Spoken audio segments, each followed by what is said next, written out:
하나님께서 오늘 우리에게 주시는 말씀은 구약 성경 룻기 4장 11절로 22절 말씀입니다. 룻기 4장 11절로 22절 말씀입니다. 이 말씀을 교독하도록 하겠습니다.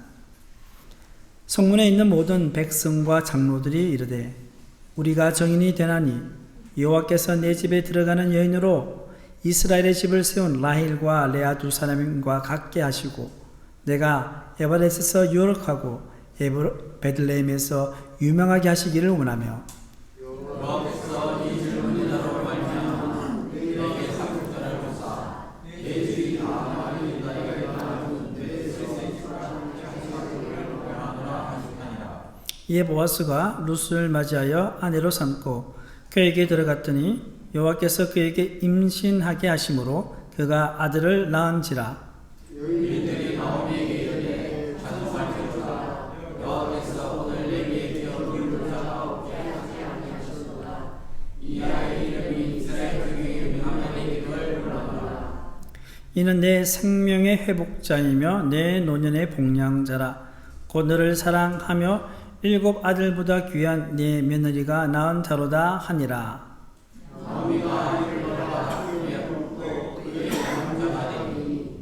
그의 이웃 여인들이 그에게 이름을 지어 주되 나오미에게 아들이 태어났다 하여 그의 이름을 오벳이라 하였는데 그는 다윗의 아버지인 이새의 아버지였더라.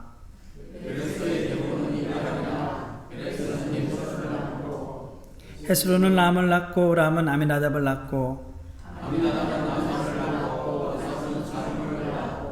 살문은 보아스를 낳고 보아스는 오벳을 낳고 아멘.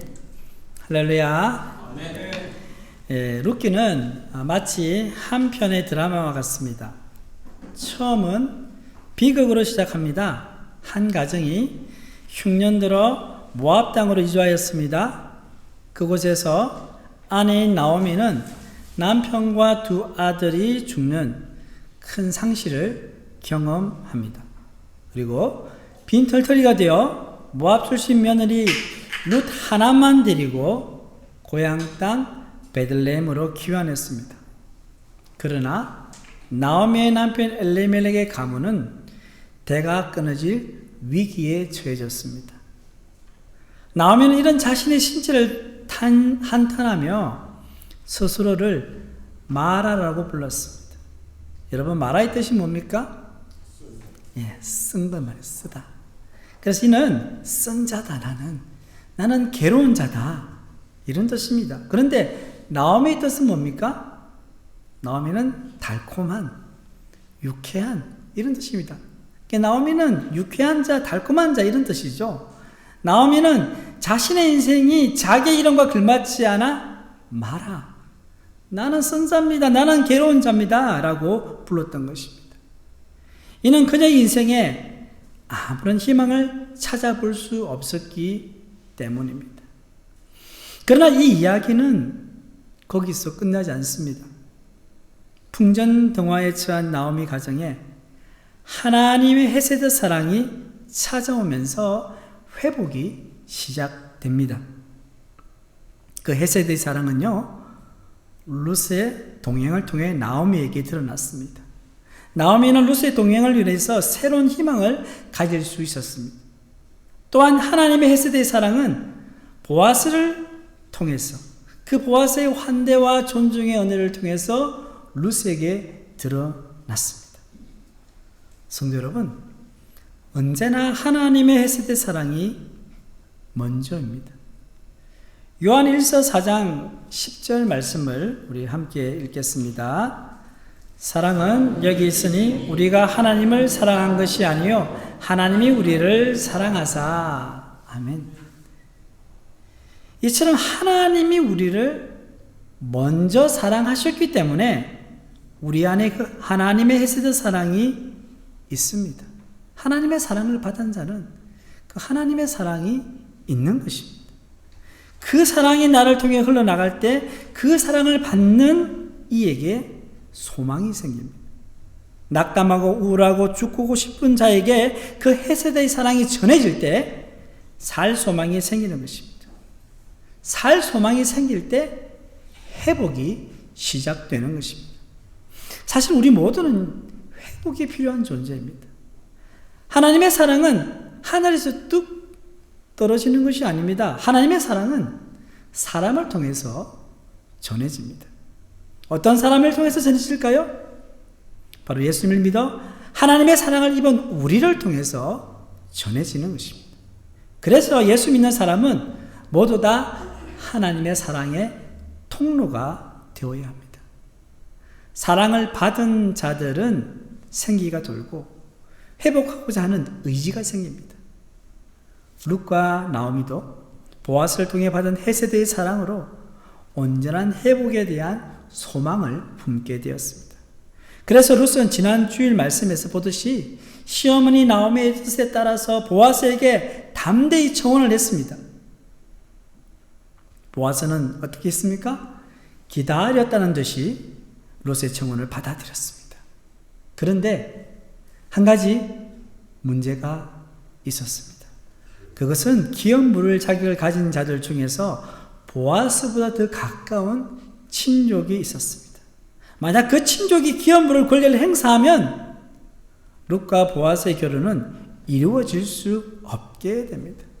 반면에 기업 물을 권리를 포기하면 두 사람의 결혼은 성사되고 소멸해 가는 나오미의 남편 엘리멜렉의 가문은 다시 소생하게 되는 것입니다.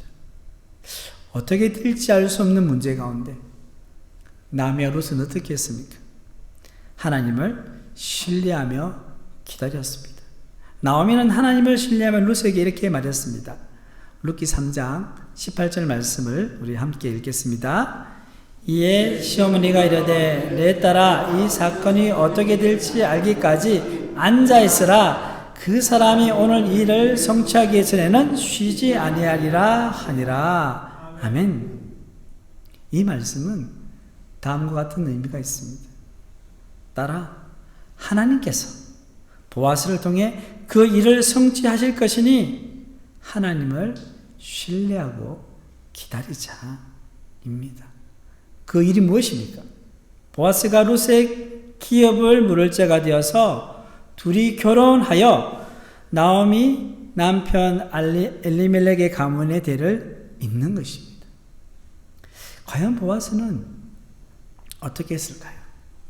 보아스는 그날 동틀 무렵 타작마당에서 룻과 헤어진 후에 그 일을 성취하기 위해서 발빠르게 움직였습니다.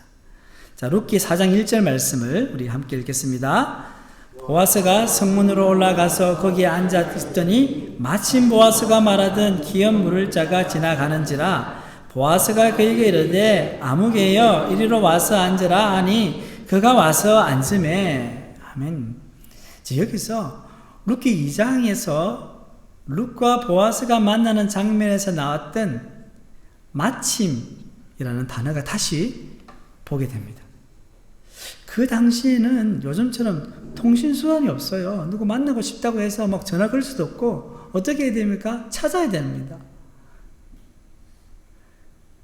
자, 그런데 마침이라는 단어는 순식간에 보아스와 기업 물을 1순위 친족을 만나게 했습니다.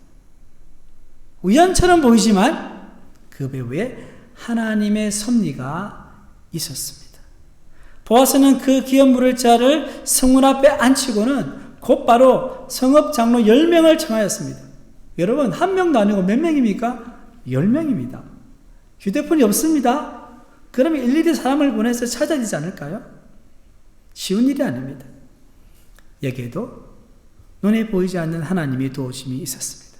보아스는 기업 물을 친족에게 기업 물을 일에 대해서 이렇게 설명을 합니다. 자, 모압에 들어온 나오미가 당신도 알지 않습니까? 그가 죽은 남편 엘리멜렉의 소유지를 팔려고 하는데 이것을 당신이 사줘야 하는 의무가 있습니다. 당신이 1순위요.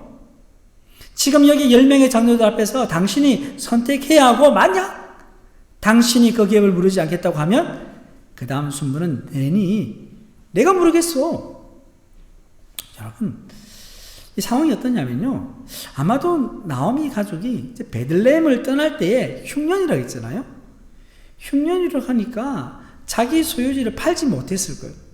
흉년이니까 누가 땅을 사서 농사를 짓겠습니까?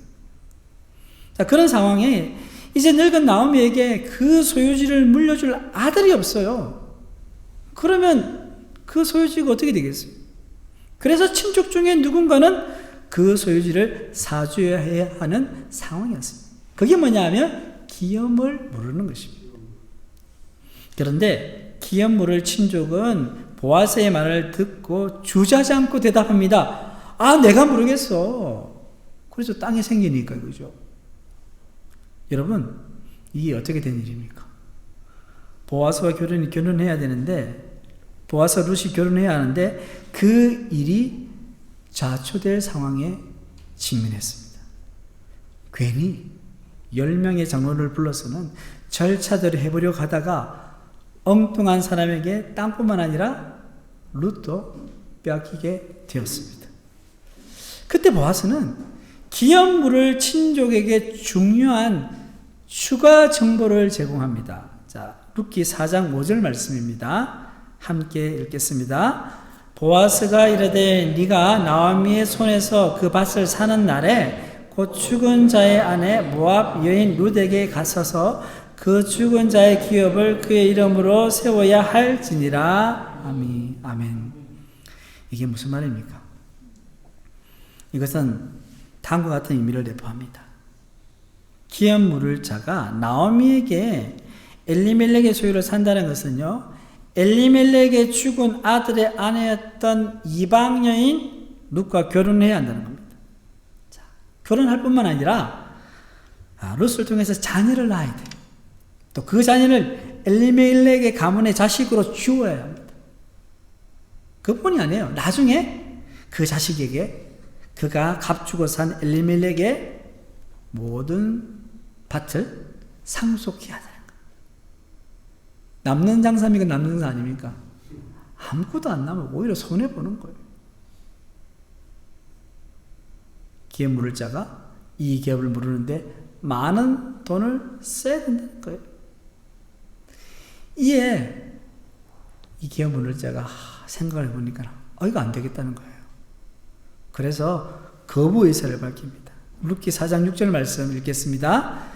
그 기업 물을 자가 이르되 나는 내 기업에 손해가 있을까 하여 나를 위하여 물으지 못하노니 내가 물을 것을 네가 물으라. 나는 물으지 못하겠노라 하는지라. 아멘. 기업 물을 친족이 기업 물을 것을 거부한 이유가 무엇입니까? 자기 기업에 손해가 되기 때문입니다.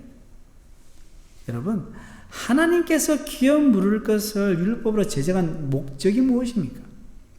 그것은 강한 자, 즉 부한 자가 약한 자, 가난한 자를 위해서 자신에게 있는 것으로 약한 자의 필요를 채우기 위한 것입니다. 그렇기 때문에 기업 물으는 것은 원래 자신의 손해를 감당해야 될 수밖에 없습니다. 손해를 입을 수밖에 없어요. 그래야 자신보다 약한 가난한 친족을 도울 수 있기 때문입니다. 이게 하나님께서 제정하신 기업 물을 법이에요. 가만히 보면 어떻습니까? 이 기업 물을 법에 하나님의 따뜻한 헤세드의 사랑이 느껴지지 않으십니까? 그런데 안타깝게도 이 기업 물을 1순위 친족, 이 사람은 룻기 4장 1절에 뭐라고 되어 있습니까? 이름이 뭐예요? 아무개예요. 그 사람이 이름이 없었을까요? 이름이 있었죠. 그런데 이름을 부를 가치가 없는 사람이라는 거죠. 그 마음속에는 하나님의 헤세드 사랑이 없었습니다. 반면에 보아스는 그 헤세드 사랑을 마음속에 품고 있었습니다. 그래서 보아스는 기업 물을 친족이 기업 물기를 포기하자 곧바로 자신이 그 기업을 무르자는 자로 나섰습니다. 그러자 10명의 장로들은요, 성문 앞에서 보아스가 룻과 결혼할 뿐만 아니라 엘리멜렉의 기업을 물을 것에 대한 정인이 되겠다고 선언했습니다. 그리고 그들은 결혼할 보아스 룻을 향해서 축복을 했습니다. 자, 정의만 쓴 것이 아니라 축복했다는 겁니다. 자, 본문 11절 말씀 한번 읽어보겠습니다. 성문에 있는 모든 백성과 장로들이 이르되 우리가 정인이 되나니 여호와께서 내 집에 들어가는 여인으로 이스라엘의 집을 세운 라헬과 레아 두 사람과 같게 하시고 내가 에브렛에서 유력하고 베들레헴에서 유명하게 하시기를 원하며 아멘. 여러분, 성문에 있는 모든 백성과 장로들, 이 사람들은 무엇을 의미할까요? 이 사람들은 베들레헴의 공동체를 말합니다. 베들레헴 공동체는 아므란 사사시대의 복이 드문 언약 공동체였습니다. 베들레헴 공동체는 자기 속인의 옳은 대로 살지 않고 하나님의 말씀대로 살았습니다. 그랬기에 사사시대였음에도 불구하고 베들레헴에서는 가난한 자들을 위한 이삭 죽기와 기업 무르는 법이 공적으로 시행될 수 있었습니다. 베들레헴은 칠흑 같은 어두운 시대를 밝히는 등불과 같은 공동체였습니다. 베들레헴의 공동체 일원인 이 백성들과 장로들의 축복의 내용을 한번 더 봅시다. 자, 룻을 향한 축복의 메시지를 보시면요, 여호와께서 내 집에 들어오는 여인으로 이스라엘의 집을 세운 뭐라고요? 라헬과 레아 두 사람과 같게 하시고 라고 말씀합니다. 이것은 어떤 의미를 말할까요? 라헬과 레아는 누굽니까? 야곱의 아내들입니다. 이들에게서 난 아들들이 나중에 이스라엘의 12지파가 되었습니다. 즉 이스라엘의 조상입니다. 성문에 있던 백성과 장로들은 룻의 인생이 라헬과 레아와 같게 해달라고 축복했습니다. 이런 룻의 인생을 통해 이스라엘의 집을 세워달라는 의미입니다. 대단한 축복이죠. 그리고 결국은 룻이 이스라엘의 백성의 조상, 즉 이스라엘의 국모가 되게 해달라는 의미이기도 합니다. 이방 여인으로서 남편을 잃은 젊은 가부가 된 룻에게 무슨 소망이 있었겠습니까? 구약 성경에서 여러분, 객과 고아와 가부, 이 사람들은요 사회에서 가장 약한 자들이었어요. 가장 낮은 자리에 있었던 룻은요 이스라엘의 국모가 될 것을 축복받은 겁니다. 굉장한 축복이죠. 성도 여러분, 룻기 이야기는 가볍게 보고만은 멜로 드라마가 아닙니다. 또한 룻의 역전 인생은요 단순히 한 가정이 고통 중에서 회복되는 이야기로 끝나지 않습니다. 이는 하나님의 거대한 구원의 역사입니다. 룻은 보아스와 결혼함으로 비칠한 이방 여인에서 유력한 자가 되었습니다. 그리고 그는 나중에 다윗의 할머니가 되는 것이죠. 그런데 룻의 고향 모압은 어떤 곳입니까, 여러분? 이 모압은요, 여러분, 이 모압의 조상을 찾아 올라가면 누구에까지 올라가냐면 아브라함에까지 올라가요. 아브라함의 조카가 롯이죠, 그죠? 자, 롯은 아브라함과 함께 이제 양을 짓고 있었는데 이 목초지 문제가 생겼죠. 너무 좁아요. 그래서 아브라함이 네가 우하면 내가 좌하고 네가 좌하면 내가 우하겠다 해서 딱 롯이 저 먼 데를 보니까는 물이 흐르고 초장이 많은 곳을 택했어요. 그것이 어디입니까? 소돔과 고모라가 있는 땅이었습니다. 그곳으로 갔습니다. 그런데 그곳은 어떤 곳입니까? 하나님께 죄를 지은 곳이어서 심판이 얼마 있지 않은 임하는 그런 곳이었습니다. 그때 아브라함의 중보기도로 불과 유황으로 잿더미가 된 소돔과 고모라에서 겨우 롯은 살아남게 됩니다. 그러던 와중에 롯의 아내는 소금 기둥이 됐습니다. 그 롯은 두 딸과 함께 이 소아라는 곳으로 도망칩니다.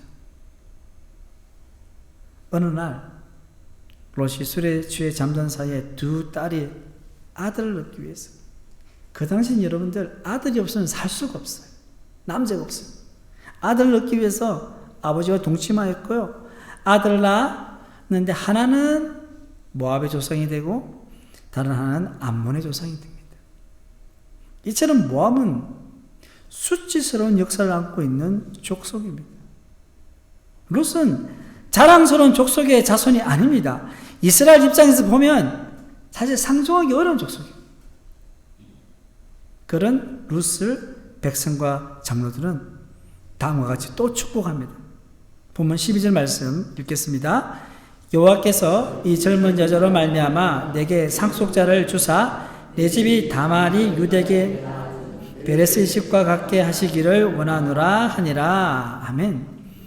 자, 여기에 또 우리가 들어본 사람의 이름이 나오죠. 다말. 자, 다말은 누구냐면, 자, 위로 올라가야 됩니다. 야곱의 12아들 중에 하나인 유다. 유다의 며느리였어요. 자, 이 다말이 결혼을 했는데 남편이 죽게 되니까요. 여러분, 계대 결혼, 약간 기업 물르는 것과 비슷한데요. 이제, 형이 만약에 아들을 낳지 못하고 죽으면 동생이 형수와 결혼해서 형 대신 아들 낳아줘야 돼요. 그 당시 법으로는. 그래서 둘째 아들을 줬죠? 유다가요. 근데 애도 못 낳고 둘째 아들이 죽은 거예요. 그런데 셋째 아들은 아직 좀 어리고. 그런데 그 셋째 아들도 무능무능 자라서 성인이 됐어요. 그런데 유다가 보니까 저 며느리가 줬다간 셋째 아들도 이럴 것 같으니까 주지 않았어요. 그래서 이 다말은 어떻게 했습니까? 꾀를 이어서는요, 시아버지 유다와 근친 상간을 통해 쌍둥이를 낳는 거예요. 그 중에 베레스가 있는데 그 베레스가 유다의 대를 잇게 되고요. 그 베레스가 이 보아스의 조상이 되는 겁니다. 자, 성문에 있는 백성과 장로들은 룻을 보면서 다말을 떠올린 거예요. 시아버지에게서 아들을 낳은 일은 다말로서는 숨기고 싶은 이야기였을 것입니다. 부끄러운 이야기죠. 룻 역시 모압의 부끄러운 역사를 가지고 있었습니다. 그런데 베들레헴 공동체는 하나님의 헤세드의 사랑으로 룻의 부끄러운 역사까지 품어 주었습니다. 이처럼 하나님의 헤세드의 사랑은 우리의 부끄러운 과거뿐만 아니라 우리의 모든 죄를 용서하시고 잊어버리십니다. 성도 여러분, 우리는 모두 다 부끄러운 과거가 있습니다. 또 다른 사람에게 말할 수 없는 죄도 많이 저질렀습니다. 그리고 마음 깊은 곳에 감추인 아픔과 상처도 있습니다. 우리는 이런 문제를 어떻게 다뤄야 합니까? 어떻게 해야 우리는 과거의 상처와 아픔과 죄에서 회복을 경험할 수 있을까요? 이것은 개인이 해결할 수 있는 문제가 아닙니다. 여러분 혼자 발버둥 친다고요? 안 됩니다. 회복을 축복하는 공동체가 필요합니다. 하나님께서 가정과 교회를 주신 이유가 바로 여기에 있습니다. 저는 우리 교회가 베들레헴 공동체와 같이 회복을 축복하는 공동체가 되기를 소망합니다. 우리 주변에는 자신 때문이든 아니면 남 때문이든 하던 일이 실패하여 스스로 나고 자라고 생각하며 살아가는 일이 있습니다. 나는 할 수 없어. 나는 실패자야. 또한 예기치 못한 인생의 풍파를 겪으면서 받은 마음의 상처를 품고 살아가는 자들이 있습니다. 겉보기는 멀쩡해 보이는데요, 속이 만신창인 사람들이 있어요. 또한 자신이 저지른 실수와 잘못 때문에 평생 후회와 죄책감 가운데 살아가는 자들도 있습니다. 이처럼 나미와 룻도 어찌 보면 인생의 낙오자였고요, 인생의 풍파로 상처를 입었습니다. 또한 나오미는 베들레헴을 떠나지 않았다면 남편과 아들이 죽지 않을 것이다. 어쩌면 후회하고 죄책감에 빠졌는지 모릅니다. 남편이 가자고 했을 때 내가 가지 말자 할걸. 왜 가가지고는 이렇게 모든 것을 다 잃었을까? 그런데 나오미와 룻이 베들레헴으로 돌아가기로 했을 때 회복이 일어나기 시작했습니다. 베들레헴은 영적으로 암울한 사사시대임에도 불구하고 따뜻한 하나님의 헤세대의 사랑을 품고 있는 공동체였습니다. 그래서 나오미와 룻은 그곳에서 살 소망을 얻었고 회복의 길을 잡을 수 있었습니다. 이와 같이 회복을 축복하는 공동체에는 하나님의 헤세대의 사랑을 실천하는 사람들이 있었습니다. 누굽니까? 보아스가 그런 사람입니다. 오늘 본문에 등장하는 성문 앞에 있는 백성과 장로들이 그런 사람들입니다. 또한 오늘 본문에 나오는 나오미를 축복한 베들레헴의 여인들도 그런 사람들입니다. 사랑하는 포항샘물교회 성도 여러분, 회복을 축복하는 공동체가 된다는 것은 뭐 대단한 일을 하자는 의미가 아닙니다. 무엇부터 하면 좋겠습니까? 우선 우리의 시선을 조정해야 합니다. 하나님의 사랑의 눈으로 여러분의 가족을 바라보십시오.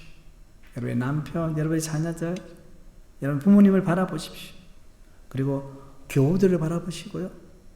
여러분들의 이웃을 바라보십시오. 사실 말을 하지 않아서 그렇지요. 모두 다 인생살이에 피곤하여 지쳐 있어요. 그러니까 때론 원치 않게도 짜증내고 화를 냅니다. 그래서 인간적인 눈으로 이웃을 바라보면요, 다른 사람의 회복을 축복할 수가 없어요. 그리고요, 우리의 언어를 바꿔야 합니다. 보아스가 룻에게 했던 것처럼 환대와 존중의 언어로, 그리고 의지적으로 그 언어를 사용해야 합니다. 여러분, 말은 마음에서 나옵니다. 그렇기 때문에 우리는 가족이나 교우 그리고 이웃을 나보다 낮게 생각해야 돼요. 나보다 좋은 사람, 나보다 훌륭한 사람이라고 생각해야 합니다. 이거 뭡니까? 나를 낮추는 겁니다. 그리고 상대방을 높이는 겁니다. 이게 겸손한 마음이죠. 이게 예수님의 마음입니다. 예수님의 마음으로 사람을 대하라는 것입니다. 그리고 나가서 그들과 함께 웃고 함께 울어주는 것입니다. 여기서 중요한 것은 뭡니까? 함께 하는 겁니다. 많은 시간과 물질을 쓰라는 말이 아닙니다, 여러분. 하나님께서 나에게 주신 것만큼, 하나님께서 내 마음을 감동하시는 만큼 그들의 기쁨과 슬픔을 함께 나누는 것입니다. 최근에 여러분 넷플릭스라는 OTT에서 방영된 폭삭소가수다. 네, 폭삭소가수다. 여러분 이 드라마 보신 분이 있을 줄 아는데, 이 폭삭소가수다는 쏘갔다는 말이 아니고요. 이게 제주도 방언인데 경상도식으로 하면 이겁니다. 억수로 수고했습니다. 억수로 수고했습니다. 이게 폭삭소가수다. 이 드라마에 등장하는 주인공 애순이의 이모들이 있습니다. 이 애순이의 이모들이요, 진짜 이모가 아니에요. 동네 아줌마들. 이들은요, 엄마를 잃고 혼자 된 애순이를 엄마의 마음으로 옆에 있어줍니다. 함께 아파하고 함께 울어줍니다. 기쁜 일에는 함께 기뻐합니다. 끝까지 애순이 곁을 지켜주는 말 이모들로 인해서 애순이는 삶의 힘을 얻습니다. 결혼도 하고요, 애들도 낳고요. 여러분, 세속 드라마이지만 기독교적인 메시지가 담겨 있습니다. 이처럼 회복은요, 공동체를 통해 경험될 것입니다. 저와 여러분의 가정이 회복을 축복하는 공동체가 되기를 소망합니다. 또한 우리 교회가 회복을 축복하는 공동체가 되기를 소망합니다. 믿는 우리의 가정이, 그리고 교회가 이렇게 회복을 축복하는 공동체로 세워지고 그 영향력을 발휘할 때 우리 사회도 회복을 축복하는 사회로, 공동체로 나아가게 될 것입니다. 이와 같은 은혜가 오늘 이 자리에 계신 모든 성도님들 가운데 있기를 주님의 이름으로 축원합니다. 아멘. 하나님 아버지, 오늘도 귀한 말씀 주심에 감사합니다. 우리도 나미와 룻과 같이 상처와 아픔, 부끄러운 과거가 있지만 그 모든 것을 품고 덮어주시는 하나님의 헤세드의 사랑 안에서 온전한 회복을 누리기를 소망합니다. 우리 가정이, 우리 교회가 베들레헴 공동체처럼 회복을 축복하는 공동체가 되게 하여 주시옵소서. 그래 낙심하고 한 이웃을 품고 존중의 말과 사랑의 눈으로 대하며 그들과 함께 울고 웃는 주님의 마음을 실천하게 하여 주시옵소서. 우리를 통해 회복의 역사를 이어가실 우리 주 예수님의 이름으로 기도드립니다. 아멘.